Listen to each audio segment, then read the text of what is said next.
Hello 18, sa kabila ng positive feedback at magandang komento sa performance style with David Foster as guest, ay marami ding mga negatibong mga nag-comment about sa performance ni Stel. Narito at basahin natin.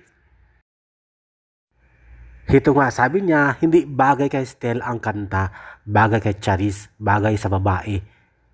Ito naman, hinahanap si Charis sa performance na All By Myself. Oh my God. At ito pa, ginawang comedy bar daw ang performance style dahil ginagaya ang boses babae.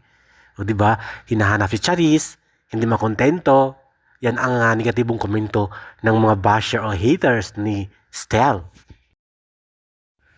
Mayroon naman dito na talagang pinagmamalaki at hinahanap ang mga bashers at haters ni Stel kung saan na ba, ano ang masasabi nila. O di ba talaga namang ang galing ni Stel, kayang-kaya niyang gawin.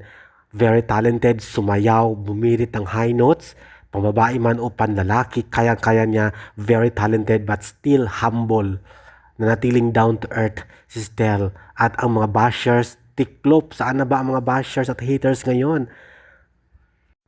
Iba-iba ang version ng All By Myself ni Charis at ni Stel. Puro magaganda, puro amazing.